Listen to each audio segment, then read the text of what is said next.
Hey, what's up? Philibus coming at you from the new studio, and Breaches is really starting to take off. So with a lot of people trying to get better at the game, I figured I'd come at you with 10 intermediate tips. Now, I'm going to go over these really quickly. So if you need a more in-depth explanation or you have any questions, you can drop them down in the comments below, or you can hit me on my Twitch or my Discord. Both of those links are down in the description. So without further ado, let's jump right into the first tip.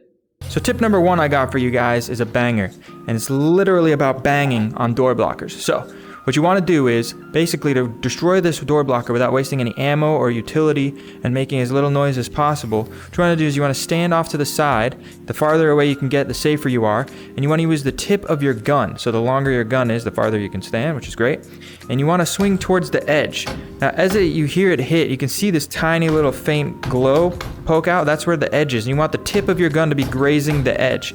And when you do this, you can swing, and every time you swing, you can hit the door twice, so you can break it twice as fast. Because if you try to do this, it takes like 25 hits. But if you do this, it's a lot quicker. And I can't break it because I'm on revolters, but you get the idea. So tip number 1, how to break door blockers quickly and efficiently. All right, so the second tip I have for you is all about the sights. Now, after hearing this tip, you're going to understand why I like to use the hollow sight over the red dot. Not just because that center dot is thinner and allows you to be more precise, but because the sights are actually offset from the bullet trajectory. Now, it's a little exaggerated on the revolver because the barrel is so much lower down from where the sight sits, but you can see that it's about 1.5 inches or 2 inches below where the actual sight is. So if I'm aiming directly at this keyhole, the bullet is going to hit that distance below the keyhole. So it should hit below this marker right here. So let's take a shot and find out. There you go. Yeah, see, the bullet is hitting there. It's that distance below. Now, the farther away you get, that's not going to change where the bullet hits. As long as I'm aiming at that keyhole, the bullet's going to hit in the same exact spot. There you go. We got literally dead on bullseye. Damn, I'm a good shot. So what this means for you practically is the closer that you are to your target, the farther below the sight you're going to want to use. So really close ranges, you're aiming way below where the actual sight even is. And then as you get farther, like right about at this distance here, that bottom of that hollow sight starts to be exactly where the bullet is going to hit. And then the farther away you get, it starts to move up closer and closer to the center dot relatively. Now again, you're still hitting a couple inches below where the sight is, but the farther away you get, that 2 inches starts to look smaller and smaller and smaller. So tip 2, just keep in mind, the sight is always going to be a couple inches above where the bullet is going to hit. And this varies from gun to gun. So go ahead and test this out on your own. All right, so tip number 3 is going to be some intermediate leaning mechanics. Now, just to go over the basics for those of you who don't know what I mean by leaning, there's this white square on the ground, and if I don't press the movement stick and I take a step to the right or a step to the left, the character will actually lean in the game. So you can use this to peek around the corner. So obviously, the basic way to use it is just when holding an angle, you hide behind the wall, and then you lean around the corner, and then only the upper half of your body is exposed. Most people should probably know that. That's the basics. So an intermediate way to use the leaning mechanic to your advantage is you can do this one of 2 ways. The first way, let's say I want to get all the way around this vent, okay, right? So I'm gonna crouch down. If you're gonna be doing multiple leans, which I'm about to show you how to do, I want to lean to the right, and then I'm gonna press the analog stick to make my feet center underneath me, right? And then I'm gonna lean again. Now you're gonna start taking multiple steps physically in your play space. So first thing we want to do to prep for this is to actually lean in the opposite direction, right? Like I know I'm gonna lean this way, so I'm gonna lean in the other direction and move my feet underneath me. Now I'm going to take my first peek, and you want to do this quickly because the slower that you peek, the more time they have to react to seeing your elbow and the sliver of your body that peeks before your eyes show. So I'm going to do my first peek, I'm going to recenter, I'm going to do another snap peek, I'm going to recenter again, and I'm going to do a third snap peek. So now I'm going to clear all the way around this quickly, using the lean mechanic to my advantage to properly clear corners, okay? That's the first advanced tip, and the second intermediate way to use this is actually not even using the leaning mechanic.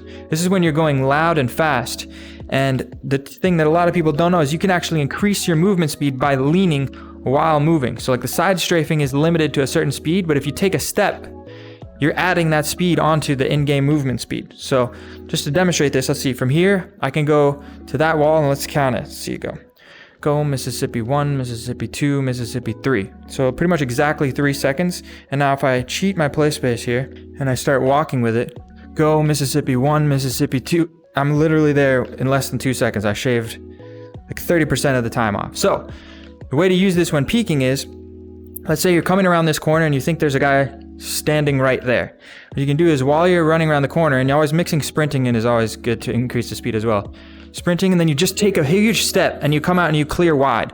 So they'll be holding this angle, expecting you to come out at normal speed, and you're gonna fly out at like faster than sprinting speed. So 2 little intermediate ways to use leaning to your advantage.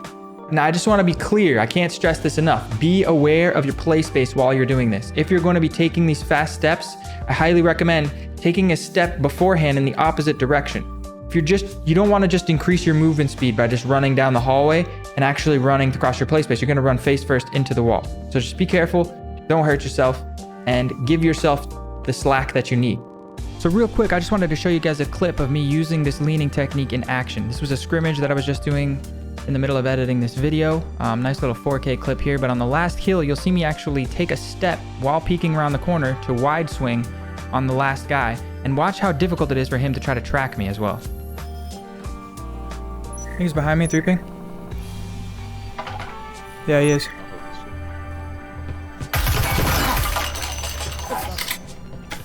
Alright, this next tip I got for you guys is all about flashbangs. So let's take this. Let's buy 4 flashbangs real quick. So, flashbangs, as you probably know, work off of an impact. So if you hit them with something, they blow up a lot quicker. If you throw them like off this roof and somehow don't hit anything with them, they do eventually pop, as you can see. It just takes a while. So the first part of this tip is how to use them properly when clearing your room. Now this is a perfect room as an example. You want the flash to land high up towards the ceiling. But if you throw it up and bounce it off the ceiling, that whole wind up, it'll bounce down and fly towards the ground and not hit very high. So watch, I'll show you an example of this. So yeah, bounce it off the ceiling and it landed like much closer to the floor than to the ceiling. But with rooms with these like rafters in them, what you can do is if you practice enough, you can actually get the flash to bounce off of one of the rafters and stay landing up in the ceiling. So I'm gonna throw this flash and try and get it to bounce off of one of these rafters. There you go. So that one, it actually did hit the ceiling, but because it landed on the rafter, it stopped it from bouncing right back down to the ground. And it landed up high near the middle of the room, and almost everybody in this room is gonna be flashed after a flash like that. So if you want flashes to explode as close to the ceiling as possible when possible. But when in doubt, if you can just get the flash to land as close to the enemy as possible, that's always good too. All right, now the second part of this tip is gonna be all about pop flashing. So let's say for example, I wanna pop flash around this corner and I wanna clear this spot as if someone was camping right there. The trick here is you wanna throw the flash, hit the ground before the corner so that it winds up and then it pops as soon as it comes around the corner. That gives the person that's watching that corner the least amount of time to react to it. And what you're gonna do is turn away from it and take a few steps away, get some distance, and it's gonna flash you a little bit, but you're gonna have time while you're blind to run up and get to the corner. And you should be coming out of the flash right as you're getting to the corner if you time it properly. So let me just show you what this looks like.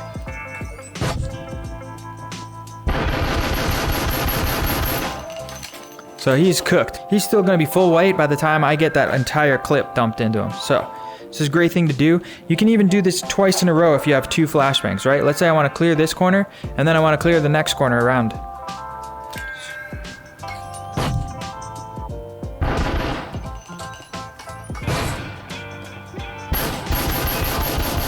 They call me the king of the flashbangs. So this is the second part of the tip, pop flashes. If you start using this to your advantage, you're going to start getting free kills all over the place. So have fun with that one. Alright, so the 5th tip I've got for you is going to be about item juggling. Now you can do this on both sides. It's a little bit better with the revolters, but let me just show you how I would do it with the enforcers. Let's say you always want to get the healing syringe first or whatever. And let's say I want a flashbang. And now on enforcers, the only thing I really usually use this for is with a drone. Right, so I'll have my 2 pieces of utility and then I'll have a drone in my hand. So as you can imagine, this is much more useful for the revolters because these bottom 4 pieces of util are all defensive setups. So what you could do is, say you get a trip mine, you want to get another trip mine, throw that in the air, then you want to get a static field emitter, and you want to get another static field emitter, right? So I got 4 defensive items that I can carry around with me without having to drop stuff on the ground and run around and place them and then go back and pick them up. So I do this while I'm running around setting up my defensive stuff, just throwing items in the air, buying your next item and then catching them. So this will open up a lot of opportunity for you to run around, do a bunch of defensive setups, and then run across the map and get a good wander going All right, this next tip is going to be all about crouching. So for those of you who are using press to crouch, when you press the button once, you go all the way crouched, and then you press it again, you stand all the way up. Let me just say, for example, you really want to crouch behind this chair. But when you press the crouch, you're a little bit too low, and you can't actually see over it unless you stand on your tippy toes, okay? A little trick for you is if you actually physically crouch a little bit before you press the button, then you stand up, and now you're at the perfect height. You can see over it, you can shoot over it, and it's not a problem. All right? So first tip for crouching. But the main tip for crouching I have for you is actually that you want to eventually get to the point where you can use this smooth crouch, right? So what this allows you to do is it allows you to smoothly crouch up and down using the right analog stick, and you can just kind of pick the level that you want to be at. So if you crouch down a little bit too low, you can just flick it up a little bit and kind of micro adjust, you know what I mean? So it's very useful. You can smooth crouch up and down. This also lets you access crouching a little bit quicker. Now, I don't know if crouch spamming is going to be considered an exploit or if it'll stay in the game or how that works, but either way, a little bit of a learning curve with this, but it does have a higher skill ceiling. So that's my tip on crouching. All right, this next tip is specifically for the Skyscraper map, and on both of the main staircases, there's these drop-offs where it stops the revolters from getting up to the roof access level. Normally, you have to make a footstep when you drop, but I'm gonna show you on both sides how you can actually drop down without making a single sound. So, starting on this side with the orange recliner here, the trick is you want to line yourself up with the arm of the chair, go fully crouched, and then as you're slowly creeping over the edge, you want to be physically moving your head down and forward as you drop off the edge, and it'll actually drop without making any sound. So just like that. And then you can crouch walk off onto this box and onto the floor without making a step. Now it's really particular. You want to be moving your head down pretty much as low as you can get it before you trigger that point where it pushes you back up. And you want to kind of ride that spot all the way down over the edge. It's a little bit tricky, but if you mess with it, you'll get the timing down. So on the other side, it's even easier, but it's a little bit slower and it leaves you a little bit more exposed. So the trick here is you want to crouch walk over towards this red thing, move all the way up to the edge until you get stuck, and then you wiggle yourself left and right, and it'll slowly work your way down. And if you listen, boom, dropped on the floor without making a single sound. So there, now you know how to silently drop down on both of the staircases on Skyscraper. All right, the next tip I got for you guys is gonna be on pre-aiming. Okay, now pre-aiming can be used in any situation. It's either when you're clearing into a room or when you're holding an angle. The point is that you wanna keep your crosshair aimed at where you think their head is gonna be. Aim small, miss small, okay? You don't wanna just aim in the general direction of where you think the enemy's gonna be. So you wanna be thinking, are they gonna come around the corner standing? Are they gonna come around the corner crouching? Where do you think their head specifically is going to be? Focus on right where the head is. That way, when they come around the corner, you're already thinking about aiming at the head, and you're setting yourself up for success by needing the smallest amount of micro adjustments, all right? Or when you're coming around a corner, where do you think an enemy is going to be? Where's their head gonna be? Are they gonna be hiding behind the desk? Are they gonna be crouching in the corner behind the bush, etc., etc., okay? So pre-aiming, very important, very simple, very brief, and it also segues into my 9th tip. I believe we're on tip 9 now, which is gonna be about pre-firing. And this is gonna be about clearing a spot preemptively, right? And giving your opponent the least amount of time to react. And you can also use it for wall bangs. When it comes to pre-firing, we're gonna jump over to hideout because I can show this a little better here. There are 2 main ways to use pre-firing to your advantage. One is when you're coming around a corner and you think there might be an enemy sitting in a certain corner, and you don't want to wait for visual confirmation. You just want to come out swinging. This is a common spot. There's almost always somebody hiding behind this box. Just come around, bop, bop, bop, bop, bop. Shoot before you get visual confirmation, right? Now the second way to use pre-firing to your advantage is to actually wall bang common spots. So the reason I brought you to hideout is because this is one of the most common spots people like to play. Crouched or standing, or what have you, right behind this table, okay? And the way to line up this pre-fire, I mean, there's a couple of ways to do it. What I like to do is, right before I go through the door, I'll line up a ping. Point your gun at the spot and put a ping right where you want to be, then quickly sprint to the other side, and you get the physical lineup. So for me, I like to line up towards the end of this couch, right at the edge of the couch, where it makes this little triangle. You see where my crosshair is? There's this little triangle. You it's like right in the center of that triangle is where you want to pre-aim.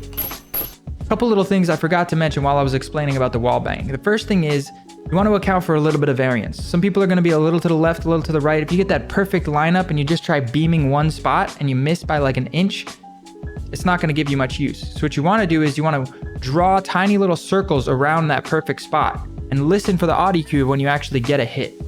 And the other thing you want to keep in mind is that people aren't just going to stand there and get wall banged through the wall. If you start shooting at someone through the wall, they're gonna move. So think ahead of time, which direction can they move? Like that last spot is in a corner. They can only really move to the left. So if you start shooting and you're hitting and then it stops hitting, you wanna be ready to preemptively adjust to the left because that's the only way that they can go. All right, so keep that in mind and have fun getting some wallbang kills. All right, so for tip number 10, we're gonna actually start to get into some mind games. So let's say I'm coming through here, I'm clearing out, oh, I see the last guy, I push through, shoot him in the head. Now what you immediately wanna do is you run up, you put that little white square from where your feet are, right where their head is, and then you crouch up and down. And for added effect, you can T-pose and put your arms out sideways, and this is what we call the T-pose bag. And this is another layer of humiliation. Now in mind games, it's all about mix-ups. So you gotta mix this up any way you can. So you could do T-pose bag one time. Next time you could just do a regular T-bag, pointing the gun at them. Maybe shoot their dead body a little bit. Maybe next round you do a T-pose and you spin around like a helicopter. We call this the helicopter. Okay? A lot of different ways you can mix up the mind games, but the point is you wanna start damaging your opponent psychologically to reduce their performance in the future rounds. All jokes aside, that's my 10 intermediate tips and tricks for breachers. I hope you guys enjoyed this and got something out of it. If you did, please smash that like button, really helps me out. Subscribe if you want to see some more, and I will catch you guys in the next one. Peace.